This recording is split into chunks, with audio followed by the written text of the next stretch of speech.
అదే RTV app వార్తల్ని క్షణాల్లో చదివే అవకాశం ఉంటుంది. ఒక న్యూస్ పేపర్, ఒక టెలివిజన్ ఛానల్ మీ చేతుల్లో ఎప్పుడు ఉంటాయి.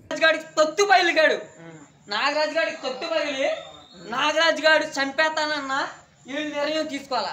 ఎస్ఐ గారు ఎంత తీసుకున్నారు? ఎస్ఐ గారు 30,000 తీసుకున్నాడండి. ఎస్ఐ గారు 30,000 తీసుకున్నాడు. మా నాన్న చచ్చిపోతాకి కారణం అదే. ఇప్పుడు నన్ను సామంటారా లేదా నాకు న్యాయం చేస్తారా? నన్ను కానిస్టేబుల్ మా ఊర్లో కొట్టాడు. దాని గురించి న్యాయం కోసం వచ్చి ఇదిగోండి కుట్లు కనపడి చూసుకోండి. వారం కిందట కేసు పెట్టా, ఇంతవరకు తీసుకోవాలా. నా కేసు తీసుకోవాలి వీళ్ళు. ఇప్పుడు మళ్ళీ కేసు పెడతాక వస్తే కానిస్టేబుల్ ఫోన్ చేశాడు అని కానిస్టేబుల్ దగ్గరికి వెళ్ళారు. నేనంట వీళ్ళు ఈ కానిస్టేబుల్ వీళ్ళు నన్ను ఇచ్చేశారండి. మొత్తం ఊరు మొత్తం పొరుగు నష్టం చేశారండి.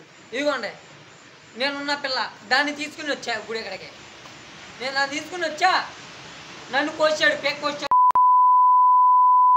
ఆ తర్వాత నేను కోసుకున్నా. అది న్యాయం జరగాలి. మాకు న్యాయం అన్నది జరగాలి.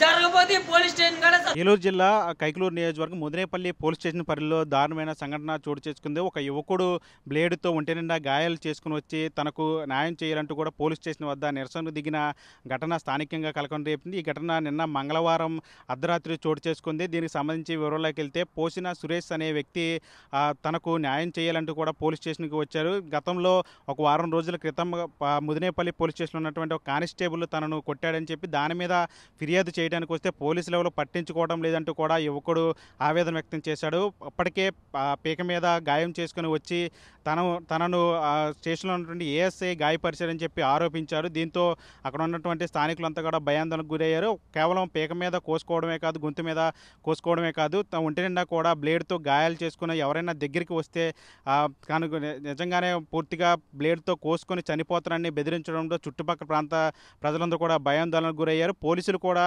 అతని వద్దకు వెళ్ళడానికి కూడా నిస్తుపోయి చూస్తూ ఉండిపోవాల్సిన పరిస్థితి.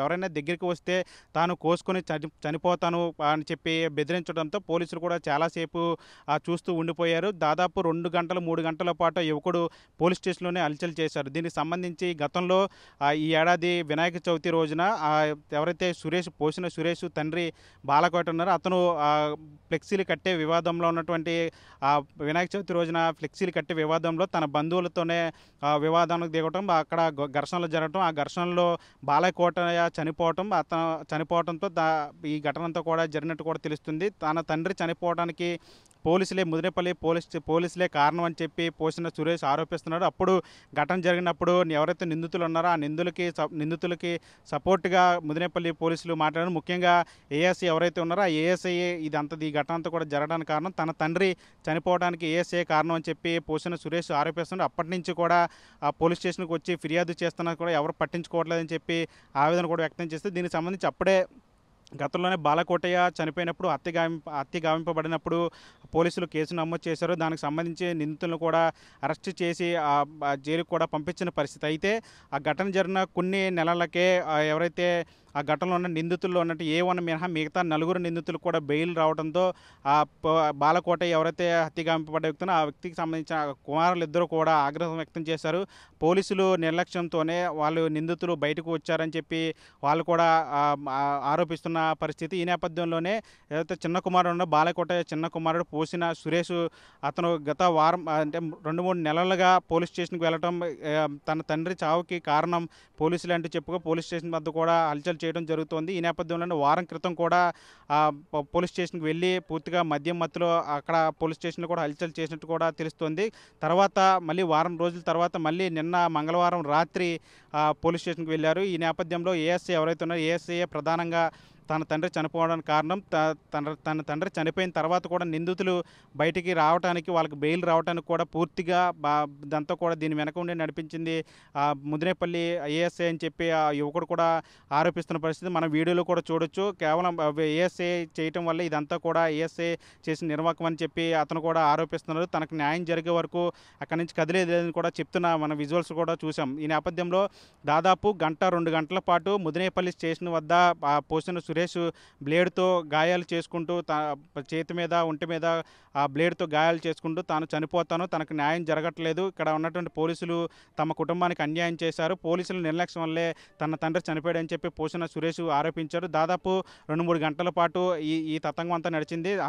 పోలీస్ స్టేషన్లోనే ఆ యువకుడు హల్చల్ చేశాడు. ఎవరైనా దగ్గరికి వస్తే తాను బ్లేడ్తో కోసుకొని చనిపోతానని చెప్పి బెదిరించడంతో పోలీసులు కూడా చాలాసేపు అతని వద్దకు వెళ్ళడానికి కూడా కొంచెం సంశయించారు. తర్వాత మఫ్టీలో ఉన్నటువంటి ఒక కానిస్టేబుల్, అదేవిధంగా స్థానికులు, ఎవరో చుట్టుపక్కల ఉన్న స్థానికులు వాళ్ళంతా కూడా వచ్చి ఆ యువకుడిని నిర్బంధించారు. కాసేపు తర్వాత యువకుడు హల్చల్ చేసి తర్వాత అక్కడి నుంచి వెళ్ళిపోయిన పరిస్థితి. తర్వాత స్థానికులందరూ కూడా అతన్ని ఒంటి నిండా గాయాలు అవటం, గొంతు మీద కూడా బ్లేడ్తో కోసుకోవడంతో తీవ్ర రక్తస్రావం కావడంతో అతన్ని గుడివాడ ప్రభుత్వ ఆసుపత్రికి తరలించారు. ఈ ఘటనకు సంబంధించి ముదినేపల్లి పోలీసులతో పాటు ఏలూరు రూరల్ సిఐ కూడా స్పందించారు. ఈ ఘటనకు సంబంధించి ఇప్పటికే నాకు సమాచారం అందింది, దీనికి సంబంధించి పూర్తి వివరాలు సేకరిస్తాము, దర్యాప్తు చేస్తాము, అంటే ఎవరిది తప్పు ఉంది ఏంటి అనేది కూడా పూర్తిగా లోతైన దర్యాప్తు చేసిన తర్వాత ఈ కేసుకు సంబంధించి వివరాలు చెప్తాను పోలీసులు కూడా చెప్తున్నారు. ముఖ్యంగా అంటే గతంలో జరిగినటువంటి వినాయక చవితి సందర్భంగా జరిగినటువంటి గొడవల కారణంగానే తన బంధువులే, వాళ్ళ చుట్టుపక్కల ఉన్నటువంటి బంధువులే తన తండ్రిని హత్య చేశారని చెప్పి పోసిన సురేష్ అతని అన్న కూడా ఆరోపిస్తున్నారు. దానికి పోలీసులు కూడా నిందితులకి సపోర్ట్ చేశారు, మాకు న్యాయం చేయట్లేదు, దీని మీద పోలీస్ స్టేషన్కి వెళ్ళి ఫిర్యాదు చేస్తామని కనీసం వెళ్ళి పోలీస్ స్టేషన్కి వెళ్ళి అడిగితే సమాధానం కూడా చెప్పట్లేదు, తిరిగి మా మీద దుర్భాషలు ఆడి పంపిస్తున్నారని చెప్పి పోసిన సురేష్ ఆవేదన వ్యక్తం చేశారు. ఇప్పటికైనా పోలీసులు న్యాయం చేయకపోతే తాను ఖచ్చితంగా ఆత్మహత్య చేసుకుంటాను, నా ఆత్మహత్యకు కూడా ముదినేపల్లి పోలీసులే కారణమవుతారంటూ కూడా ఆ పోలీసులు కూడా హెచ్చరించిన పరిస్థితి. దీని మీద ఇప్పటికే ఉన్నతాధికారులు కూడా స్పందించాల్సిన అవసరం ఉంది. ఎందుకంటే ఇట్లాంటి ఘటనలు జరిగినప్పుడు ఒక యువకుడు నేరుగా పోలీస్ స్టేషన్కి వచ్చి దాదాపు 2-3 గంటల పాటు హల్చల్ చేసిన తర్వాత కూడా ఈ కేసుకు సంబంధించి అంటే ఏ విధంగా ముందుకెళ్తుంది అనేది కూడా అక్కడ స్థానికంగా కూడా చర్చ జరుగుతోంది. అసలు ఆ ఘటన జరిగినప్పుడు గతంలో వినాయక చవితి రోజు ఘటన జరిగినప్పుడు ఎవరిది తప్పుంది ఏంటి అనే దాని మీద కూడా పూర్తిగా దర్యాప్తు చేయాల్సి ఉంది. ఇప్పటికే నిందితులు కొంతమంది బెయిల్ మీద బయటికి రావడంతో అక్కడ ఏవైతే పోసిన సురేష్ ఉన్నారో అతను ముఖ్యంగా పోలీసుల మీదే ఆరోపణలు చేస్తున్నారు. పోలీసుల నిర్లక్ష్యం వల్ల, పోలీసులు వారికి కొమ్ము కాయడం వల్లే వాళ్ళు బయటకు వచ్చారని చెప్తున్నారు. పోలీసులు న్యాయం చేయాలని చెప్పి మాకు న్యాయం చేయాలని చెప్పి వాళ్ళు కూడా ఆవేదన వ్యక్తం చేసిన పరిస్థితి. మరోవైపు ఆ పోలీసులు ఏలూరు రూరల్ సిఐ చెప్పిన వివరాల ప్రకారం అతను పూర్తిగా మద్యం సేవించి మద్యం మత్తులో పోలీస్ స్టేషన్కి వచ్చి హల్చల్ చేస్తున్నారు, తన తండ్రి చావుకి కారణం పోలీసులు అంటూ కూడా లేనిపోయిన ఆరోపణలు చేస్తున్నారు. ఏదేమైనప్పటికీ కూడా దీని మీద పూర్తిగా దర్యాప్తు చేస్తామని పోలీసులు కూడా చెప్తుంది. ఏదేమైనా సరే ఈ ఘటనకు సంబంధించి ఒక యువకుడు పోలీస్ స్టేషన్కి వెళ్ళి బ్లేడ్తో ఘాట్లు చేసుకొని చనిపోతున్నట్టు గంటల పాటు బెదిరించడం, ఈ వ్యవహారం అంతా కూడా స్థానికంగా చర్చనీయాంశమైంది. దీని మీద ఎప్పటికైనా ఆ పోలీసు ఉన్నతాధికారులు స్పందించి ఈ ఘటనకు సంబంధించి పూర్తి దర్యాప్తు చేసి నిందితులను అరెస్ట్ చేసి ఇట్లాంటి ఘటనలు జరగకుండా చూడాలని స్థానికులు కూడా కోరుతున్న పరిస్థితి కనిపిస్తుంది. మరిన్ని వీడియోస్ కోసం ఛానల్ ని సబ్స్క్రైబ్ చేయండి, లేటెస్ట్ అప్డేట్స్ కోసం వాట్సాప్ ఛానల్ ని ఫాలో అవ్వండి, ఆ లింక్ డిస్క్రిప్షన్ లో ఉంది.